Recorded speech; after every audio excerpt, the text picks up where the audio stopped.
আমাদের আগের অঙ্কটা যেটা শেষ হয়েছিল সেটা হচ্ছে ৮০ নম্বর। ৮১ নম্বর থেকে আমি বলেছিলাম যে নতুন একটা ভিডিও দিচ্ছি, কেননা ভিডিওটা খুব বড় হয়ে যাচ্ছিল। তো আমি শুরু করি ৮১ নম্বর থেকে 2018 ডাব্লিউবিপি কনস্টেবলের অঙ্ক, প্রিভিয়াস ইয়ারের সলিউশন। তো প্রথম নয়, ৮১ নম্বরেরটা কী বলছে? বলছে একটি শাড়িতে কিছু বালক উত্তর দিকে মুখ করে বসে আছে। এ বাদিক থেকে ১৬তম স্থানে, মানে ১৫ জন এখানে আছে, আর এ হচ্ছে এখানে। আর সি ডান দিক থেকে ১৬তম স্থানে, তাহলে ও ১৬তম স্থানে মানে সেও ১৬তম স্থানে আছে, এও ১৬তম, এও ১৬তম, এরও এখানে ১৫ জন আছে। এবার বলছে বি এমন একটা জায়গায় আছে, এর ডান দিক থেকে চতুর্থ, মানে এখানে ৩ জন আছে, এই ৪ নম্বর, আর এর ৫ নম্বর, তার মানে এ ৪ জন আছে মাঝখানে ৫ নম্বরে। তো বলছে টোটাল কতজন? তাহলে ১৫, ১৫ ৩০, ৩০ আর ৪ ৩৪, ৩৪ আর ৩ ৩৭, ৩৮, বি এর পজিশন ৩৯, সি এর পজিশন ৪০। এই হচ্ছে অপশান ৪০। ৮২, ৮৩, ৮৪। ৮৪ নম্বরের অঙ্কটা কী বলছে? দুজন ব্যক্তি একই দিকে যথাক্রমে ৩ কিলোমিটার এবং ৬ কিলোমিটার বেগে হাঁটছিলেন। একটি ট্রেন পেছন দিক থেকে এসে তাদের যথাক্রমে এত সেকেন্ড এবং এত সেকেন্ডে ট্রেনটির গতিবেগ কত? কিছু না, ট্রেনের গতিবেগ ধরে নিতে হবে এক্স। রিলেটিভ স্পিড কী হয়? মাইনাস হয়, তাহলে x-3 ইন্টু 5/18, এটা স্পিড। ডিস্টেন্স কত? ডিস্টেন্স আমি জানি না, ডিস্টেন্স বাই একটা 9 সেকেন্ড, আর একটা সেম এরকমই আমি যদি করি x-6 into 5/18 equals to d/10। এবার এই 10টা এদিকে যদি গুণ হয়ে যায়, আমি এরকম লিখতে পারি x-3 into 5/18 into 9 equals to x-6 into 5/18 into 10। 5/18 5/18 কাটলো, তাহলে এটা হচ্ছে 9x minus 27 equals to 10x minus 60। 27টা এদিকে যাবে, 60টা এদিকে আসবে, তাহলে এক্সের ভ্যালু আমার কত? 33, যেটা বেরিয়ে গেল কিলোমিটার প্রতি ঘন্টায়। 85, 86। 86 নম্বরের অঙ্কটা বলছে কয়েকজন ভিখারিকে 6 পয়সা করে দিলে কৌশিকের কাছে আরও 7 পয়সা বেঁচে থাকে। তাহলে জন ভিখারি 6 পয়সা করে দিচ্ছে, আরও 7 পয়সা বেঁচে থাকে।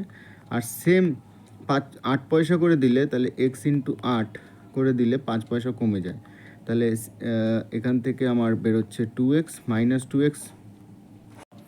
তো মাইনাস 2x ইকুয়ালস টু কত হচ্ছে? -12। তাই মাইনাস মাইনাস কাটলো, এক্সের ভ্যালু আমার 6। তো কতজন ভিখারি আছে? 6 জন ভিখারি আছে। 86। 87 নম্বর অঙ্কটা বলছে একজন ফল বিক্রেতা তার সমস্ত কমলা লেবুর 1/4 অংশ একজন ক্রেতা ও অবশিষ্ট 4/5 অংশ অপর এক ক্রেতার নিকট বিক্রি করে। তারপরও তার কাছে 33টি কমলা লেবু থাকে। তা আমি কি গুণ করবো?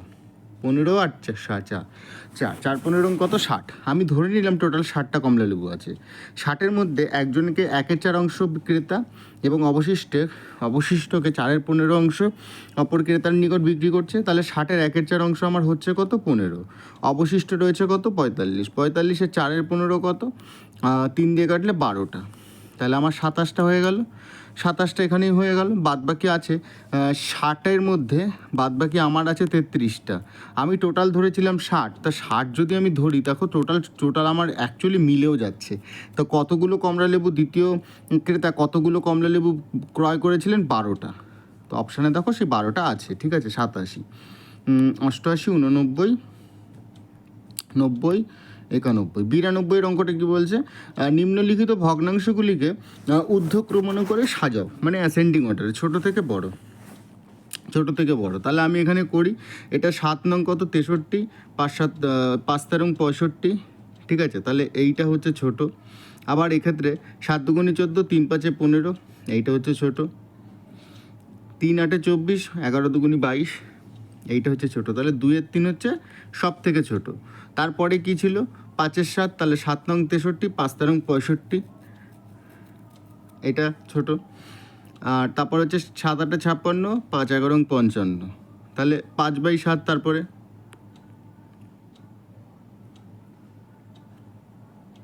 5/7, তাহলে 2-এর 9, তারপরে হচ্ছে 5/7, 2-এর 9-এর পরে 5/7। কিন্তু অপশানে আচ্ছা 7 নং 63, 5 13 65, তাহলে এইটাই তো ছোট, 7 নং 63 ছোট।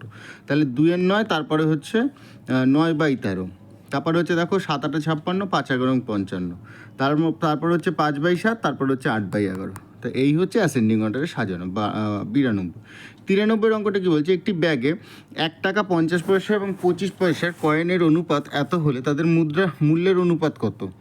কয়েনের অনুপাত হচ্ছে এত, তাহলে মূল্যের অনুপাত দেখো বেরোবে 1 টাকা 50 পয়সা আর 25 পয়সা, ঠিক আছে।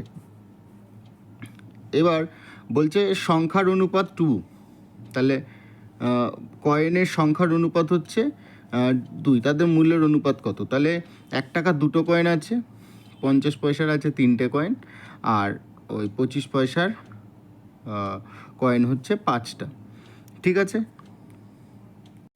তো 5টা, 1 টাকা হচ্ছে 4টে, যদি 1 টাকা, তো 4টে যদি 1 টাকা, 4টে সংখ্যা মিলে যদি 1 টাকা হয়, তাহলে দুটো 50 পয়সা মিলে 1 টাকা হবে, এবং 25 পয়সার ভ্যালু হবে 1টা, ঠিক আছে।